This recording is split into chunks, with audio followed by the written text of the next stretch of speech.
Scanning for audio.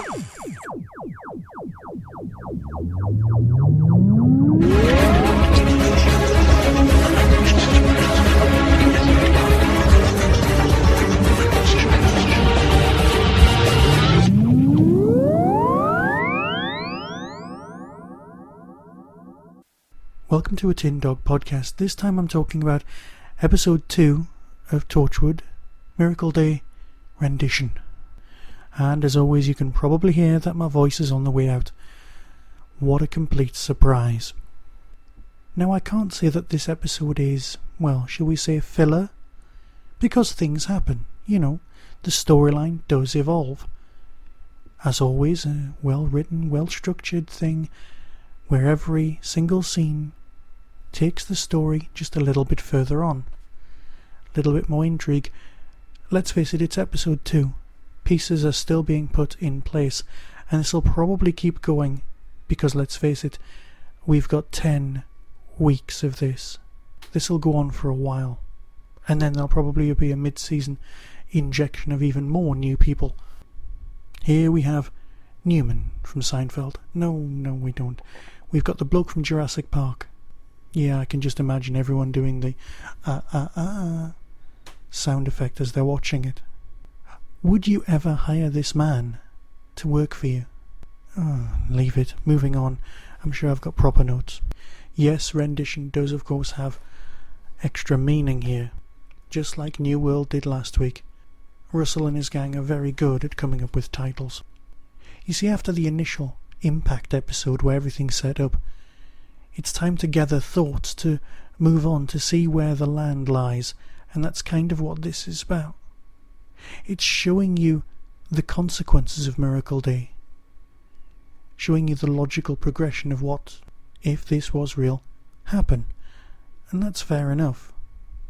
Largely the whole episode takes place on a plane, and you kind of get the feeling that the episode was set up so that they would travel from A to B. Russell hands someone the memo saying, right, your script has to get the characters from England to America.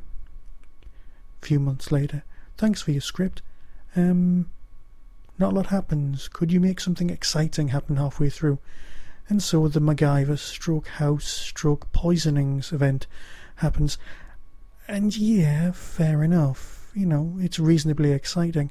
And the science involved, well, that's more for Robert Llewellyn to sort out in some sort of how do they do that special. Getting away from the aeroplane storylines and the comedy and the whole unlikelihood of finding a laptop that has an old fuel cell.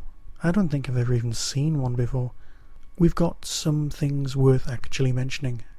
The woman in the red dress who works for FICOR, not PSYCOR, like Babylon 5, although she does bear a remarkable resemblance in character and the way she's been drawn to Mr. Morden, going around offering people exactly what they want, with remarkably good timing. It's impressive to note. Yes, Russell probably sat down and said, I want to make an equally impressive woman in a red dress that we've seen in other sci-fi in the past. Not a problem for me there. Now, I watched this first via preview, which isn't exactly a problem, but then I watched episode 1 when it was on live, and issues that I'd seen on the preview copy were recurring in the live broadcast. There were at least 3 moments of motion blur that just jarred. Now perhaps it's better on HD. I don't have HD. But that's not a problem. What is a problem is I kind of caught myself going, ooh, that was annoying. Now I can't go through a review of this episode without even mentioning the death becomes her twisted neck moment. It just looked ridiculous. It looked like someone had shoved her coat on backwards.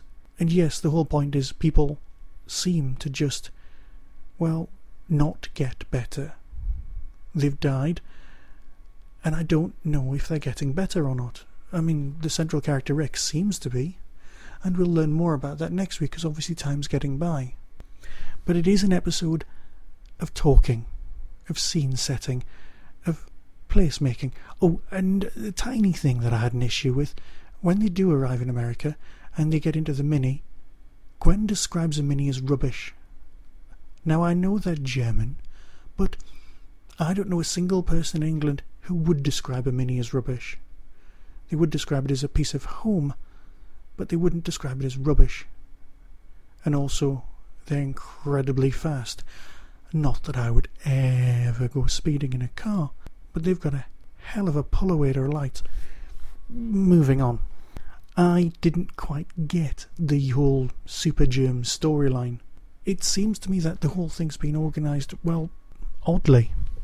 I know that the scientist uses the Greek myth thing to explain it all away, to say things like there was an old woman or man who asked for this, the gift of immortality, but forgot to ask, as a subclause, for eternal youth, which isn't what Jack had. So that's, well, to be expected. That's fine. So these people are still aging, and we'll end up with, well, nobody's going to be having children, but I guess some people are going to have children just in order to keep the gene pool going. But the chances of everyone organising mass sterilisations are much more likely, just to keep the population from, well, growing even more. That countdown thing at the front is kind of scary. Oh, and as for running out of food, well, they can't. It won't really matter, because if they do run out of food, they won't starve to death. They can't, because they won't die. What happens if you eat the people who are... Oh, it's all gone a bit Soylent Green. Because yes, we know, we get it, Russell, you don't have to explain it again. It isn't any other creatures, which is good, because if you're eating burgers of animals that wouldn't die, that's a whole different gooey thing. But let's not go there, because that's just ew, really, isn't it? So yes, you've got the MacGyverness. Yes, you've got all sorts of stuff. But again, it's not a bad episode. It is part of a longer game, and that's perfectly acceptable. Right, I'll fade away now to avoid destroying my own bandwidth, and possibly next time talk about, well, good old-fashioned Doctor Who. Yes, I think the Sunmakers. And then after that, some more Torchwood. So until next time, be seeing you.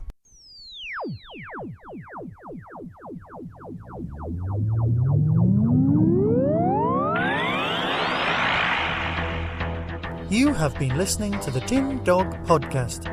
Doctor Who and its associated shows are all trademark of the BBC. No infringement is intended. Contact us at tin-dog@hotmail.co.uk.